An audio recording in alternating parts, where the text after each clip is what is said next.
verdadero Dios.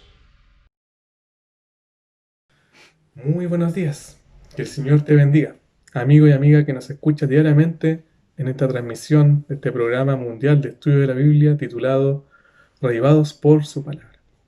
Hoy estudiaremos un capítulo muy especial del libro de Isaías, el capítulo 66, que de hecho es el último. Antes de introducirnos en esta lectura, le invito para que podamos orar a Dios. Nuestro querido Padre que está en los cielos, te agradecemos por darnos este nuevo día de vida, por tu cuidado, Señor, en la noche y porque nos permites conversar contigo en primer lugar. También podemos escuchar tu voz a través de tu palabra y saber más acerca de tu voluntad y poder aplicarla a nuestra vida, Señor.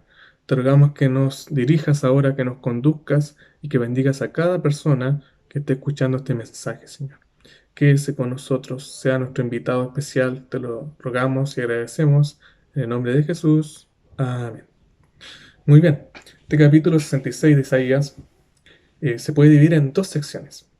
La primera es el juicio de Jehová, que va desde el versículo 1 hasta el versículo 6. La segunda parte se extiende del versículo 7 hasta el 24 y trata acerca del restablecimiento de Sion.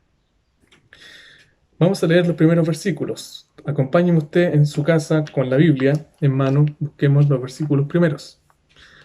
Jehová ha dicho: el cielo es mi trono y la tierra el estrado de mis pies. ¿Dónde está la casa que me habréis de edificar? ¿Dónde el lugar de mi reposo? Nos comienza hablando acerca de una pregunta. Dios, que es el dueño de todo, el creador de todo lo que existe, pregunta: ¿dónde está la casa que le habréis de edificar a Dios? Imagínense, Dios es grande. Salomón dirá que nada lo puede contener, ni los cielos de los cielos lo pueden contener. En el contexto de cuando él le erigió la casa a Dios, ya el templo que Salomón mandó a construir para el Señor, para que puedan adorar al Señor de una manera más digna, que fue el pensamiento que le legó su padre, pero Dios le permitió ese privilegio a su hijo Salomón. Bien, ¿dónde está esa casa? O sea, la pregunta no trata acerca de decir de que no es necesario un lugar físico, un lugar de culto sagrado para poder reunirse y adorar a Dios, sino que Dios trasciende aquello, está por encima, lo supera, sin duda, en su grandeza.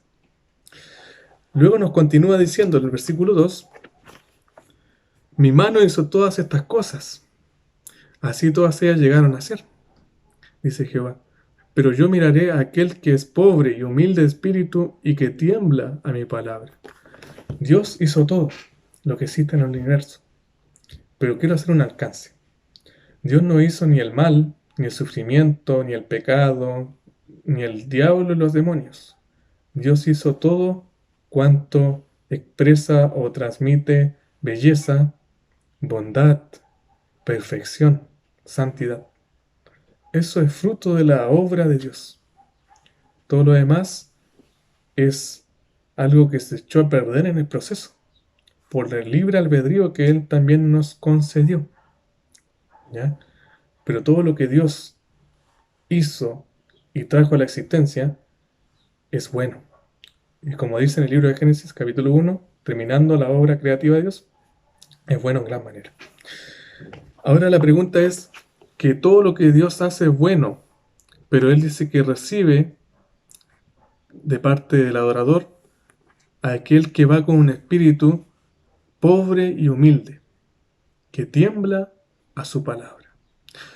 ¿Por qué? Mire lo que dice el versículo 3.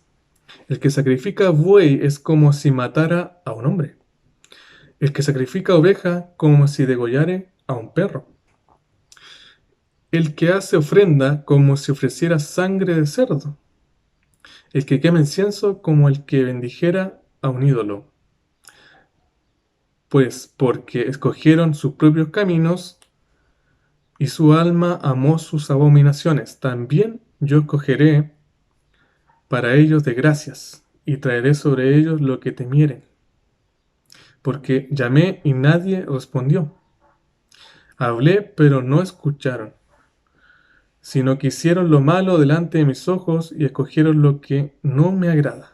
Son palabras duras, sin duda. Pero dice que muchos sacrificaban a Dios animales, que era el plan que Dios trazó, que simbolizaba al gran sacrificio que era Jesús, el Cordero de Dios. Y aunque traían sus carneros, traían sus toros y traían sus machos cabríos, ellos lo hacían con un sentido desviado de lo que correspondía. No lo hacían con una concepción que venía de mano de la fe, sino que lo hacían por hacer. Y eso es vanidad ante los ojos de Dios. Todo lo que no viene de la fe es vano y se constituye en pecado. ¿Ya? Entonces, fíjese, si la persona sacrificaba un buey como si sacrificara a una persona, o sea, lo constituye un asesino. Matar por matar no tiene sentido y es una ofensa contra Dios. Es como recordarnos un poco el caso, el ejemplo de Caín. Dios demandó que se le ofreciera ofrendas y él especificó qué tipo de ofrenda.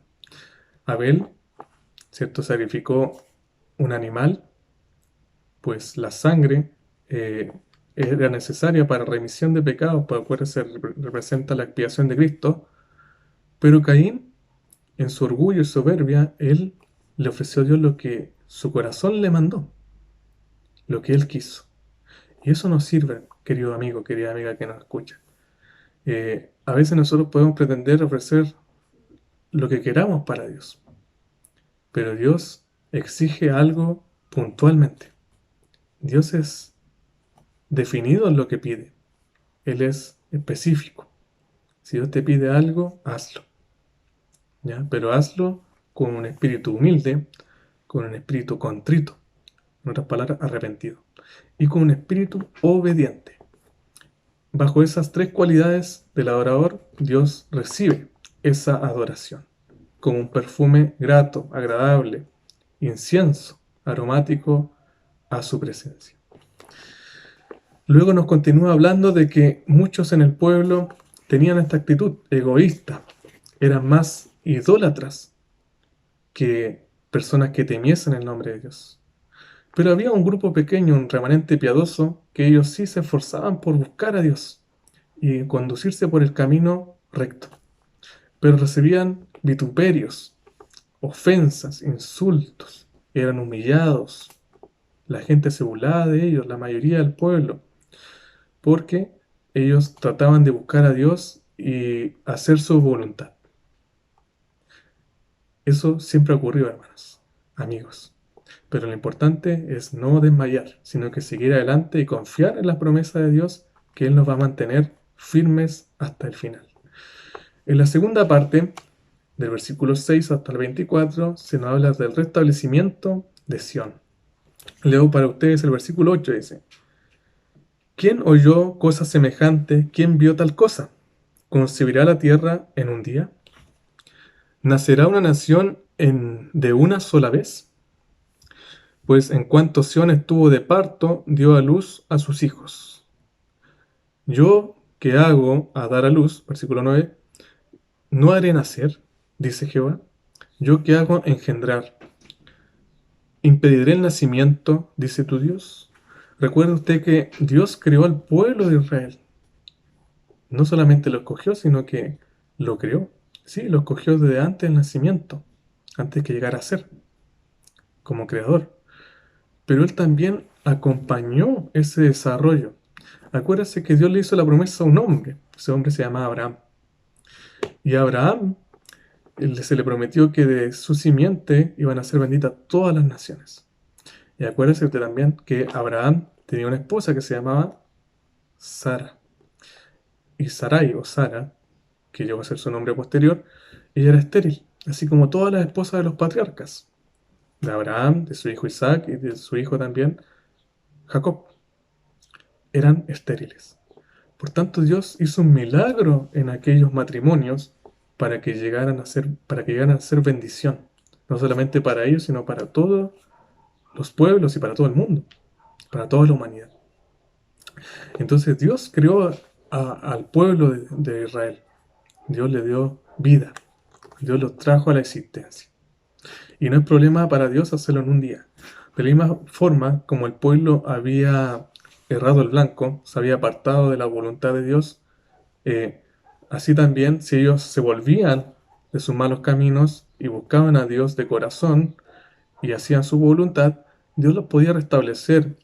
Ellos que habían sido expatriados, ¿cierto? Llevados lejos de su patria, de su tierra natal, ahora podían regresar a la tierra que los vio nacer, donde se criaron. Pero eso bajo una condición. Tenían que ser fieles a Dios, obedientes a la voluntad divina. Bien. Entonces, al final, en el versículo 10, nos dice: alegraos con Jerusalén, gozaos con ella todos los que la amáis, llenaos de gozo con ella todos los que os enlutáis por ella. Preciosos mensajes que el Señor nos da en su palabra. Luego, para ir finalizando, quiero hacer un salto y dirigirme a los últimos versículos. En los versículos 22 se nos menciona otras promesas maravillosas. Mire lo que Dios dice: además de Dios ser el creador, además de Dios ser el sustentador, el redentor que recompró su pueblo, ¿cierto? Lo sacó de Egipto y de distintos cautiverios que prosiguieron posteriormente. También Dios lo mantuvo. También Dios fue como un esposo fiel que protegió y sostuvo a su esposa en todo momento. A Sión, su pueblo fiel, su remanente. Sino que también Dios lo condujo y así también lo llevó a la tierra prometida, que es la tierra que Dios le ofreció a su pueblo por herencia, de generación en generación. Bien, y así también Él ofrece volver a buscarnos para llevarnos y morar con Él. Ese es el propósito, el anhelo de Dios, que su pueblo pueda estar con Él permanentemente. Y fíjese que también se llama acá a la Jerusalén celestial. Pablo en Gálatas 4:26 le llama la madre de todos nosotros. Como una madre va a estar dispuesta a recibir a cada uno de sus hijos, los ciudadanos del reino de los cielos, para abrazar al gran rey del universo, al Rey de Reyes y Señor de Señores, nuestro Señor Jesucristo. Mire lo que dice los últimos versículos. Versículo 23, perdón, dice: porque como los cielos nuevos y la tierra nueva que yo hago permanecerán delante de mí, dice Jehová, así permanecerá vuestra descendencia, vuestro nombre. Y de mes en mes y de sábado en sábado vendrán a todos a adorar delante de mí, dice Jehová. Luego dice: saldrán y verán los cadáveres los hombres que se rebelaron contra mí, porque su gusano nunca morirá, ni su fuego se apagará, y serán abominables para todo ser humano. Se muestra un doble escenario al final de este capítulo, con que cierra el profeta Isaías. Se señala a los verdaderos adoradores que estarán en la presencia de Dios para siempre, por toda la eternidad sin fin. Aquellos que fueron fieles, aquellos que permanecieron del lado de Dios, juntos, tomados en su mano y nunca se soltaron. Estuvieron ahí unidos a Dios, buscaron su voluntad y la hicieron. Agradaron a Dios en todo el aspecto de su vida, tanto en sus oraciones, fueron un olor grato a Dios, tanto en el estudio de la palabra, también se empaparon de su verdad para conocer más de Dios, escuchar esta carta de amor que Dios les dejó y para aplicarla a su vida y así ser limpiados de toda impureza, de toda contaminación y de toda cosa que les pudiera desviar su vista del Dios verdadero. También dispusieron esfuerzo, energías, voluntad para poder compartir acerca de las maravillosas promesas que Dios nos trae. Y esas las compartieron con otras personas. También te quiero invitar que aproveches de hacerlo, de extender la invitación a que otros también conozcan de este Dios maravilloso, que nos ama y que quiere nuestra salvación. El último versículo, en la siguiente parte del escenario: aquellos que rechazan a Dios, dice que serán destruidos completamente. Como el gusano, un gusano que nunca morirá y como el fuego que nunca se apagará, son expresiones idiomáticas que tratan de decir que estas personas dejarán de existir para siempre. Por su mala decisión, por el rechazo persistente a la gracia divina, ellos van a ser consumidos. Recuerda, el gusano, cuando ya consume toda la carne en descomposición de aquel cadáver, sacaba la carne y el gusano muere juntamente. Terminó su función, terminó su proceso. Asimismo también el fuego, cuando ya no hay más combustible, no tiene más que consumir, el fuego se apaga. Así será también el destino de los impíos, aquellos que rechacen a Dios, rechacen su gracia, rechacen su voluntad y no se sometan a Dios. Mucha gente hoy en día solamente acepta a Jesús como el Salvador, pide cosas, exige, reclama, protesta. Solamente lo reconocen como Salvador, como aquel hombre en la cruz: Señor, si tú eres el Hijo de Dios, y expresan dudas, sálvate y sálvanos a nosotros. Pero no están dispuestos a someterse a su voluntad, no quieren experimentar cambios en su vida, no quieren someterse a la voluntad del Señor. Yo te quiero invitar hoy que puedas, como un buen adorador de Dios, aceptar su voluntad, oír su voz y poder aplicar sus enseñanzas a tu vida. Y créeme que va a ser una gran bendición, no solamente para ti, sino que también para todos los demás que te conozcan y puedas tú entregarle este conocimiento maravilloso de la verdad de Dios. Que el Señor te bendiga, que el Señor te guarde y puedas considerar esta promesa de poder encontrarte con el Señor en su día especial, día sábado, donde todos los adoradores, ¿cierto?, lo buscan para adorar a aquel Señor del sábado que los creó, que los redimió, que los sustenta y que los santifica con su Espíritu. Que el Señor te bendiga y te acompañe.